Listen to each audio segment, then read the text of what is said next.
Great day guys, this is Tito JD and you're watching sa ating YouTube channel na Tito Ballers Taguig Basketball Club. So right now gusto ko lang mag-review, okay, about dun sa laban ng ating Gilas players na magigiting na mga basketball player and laban nila sa Australia and dun sa previous game nila laban sa Saudi Arabia.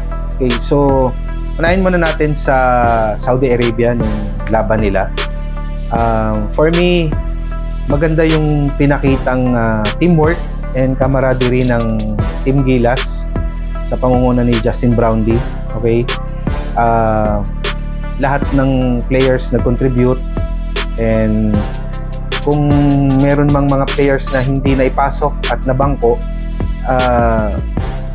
okay lang yun. Alam naman ni Coach Tim Cone yung ginagawa niya. Kung kinakailangang ipasok yung designated player, ipapasok niya.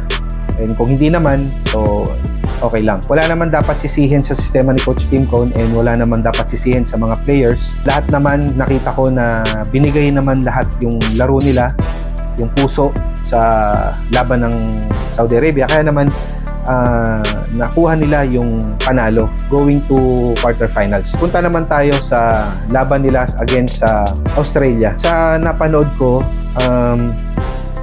talagang ganun din eh. Binigay naman nila yung lahat na makakaya nila. Alam naman natin na ang bola ay bilog sa basketball.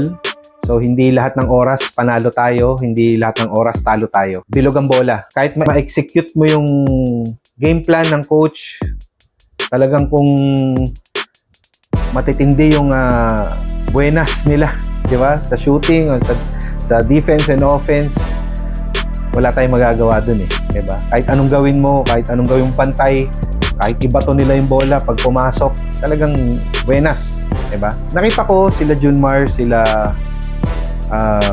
JB, sila Scotty, sila Kembao, nakita ko na talagang binigay nila yung buong puso nila sa laro eh. Carl Tamayo, diba? And sila Oftana, injured, pero talagang binibigay nila yung support nila sa team. Para sa akin kasi wala namang mali sa ginawa nila and kung natalo man sila, we have to cheer up, diba? Hindi natin kailangan sisihin yung coaching staff, hindi natin kailangan sisihin si Coach Tim Cone, hindi natin kailangan sisihin yung players, diba? We have to accept the fact na talagang ganun eh. Mananalo, matatalo. Bilog ang bola. Pag nasa loob ka ng court, basta ang iniisip mo, maglaro ka, diba? Tuloy yung game plan, execute yung dinraft ni coach, diba? So, tayo, mga viewers and fans ng mga Gilas Pilipinas team, alam ko naman na disappointed tayo. Alam naman natin yan dahil hindi tayo umabot kung saan man yung dapat na patutunguhan ng laban na to. Pero we have to be grateful, di ba? Na at least among the countries dito sa buong mundo, di ba? Pilipinas yung nakikita natin na lumalaban ng ganyan. Diba? And despite the fact na talagang underdog tayo, kaya okay lang yan. Kumbaga, bawi tayo next time, bawi Gilas next time, and andito pa rin yung support namin, and hindi naman kami, kumbaga wala naman kami sa position para mag-judge sa inyo and to condemn you. Alam naman namin na binibigay nyo yung buong puso ninyo sa paglalaro para lang may panalo yung laban at para may angat ang Pilipinas, diba? Kaya lang, ganun talaga. Hindi lahat ng oras is kumbaga, masaya tayo. Diba? Pero yun nga lang, dapat tayong mga mamamayang Pilipino, manalo matalo, ang Gilas Pilipinas, dapat nakasupport tayo all throughout. Diba? Huwag tigilan na natin yung blaming. Wala naman tayong mga dyan eh. Wala naman tayong magagawa. Kumbaga, sila, mga professional na sila eh. Diba? Kung tayong mga ordinaryong Pilipino lang, kailangan bigyan na lang natin yung full support na lang natin sa kanila and kumbaga ibigay natin yung makakapagpagaang ng loob nila. Siyempre silang mga players nga iniisip din nila na manalo eh.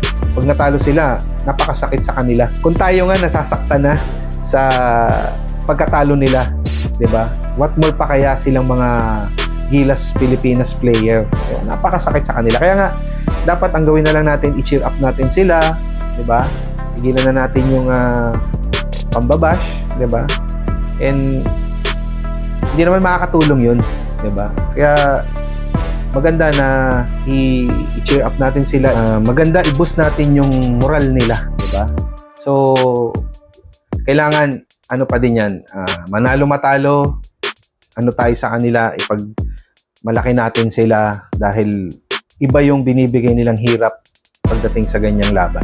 Again, sa mga bago po sa ating YouTube channel, please like and subscribe po. And yung Facebook page po natin, nandiyan po sa ilalim ng comment.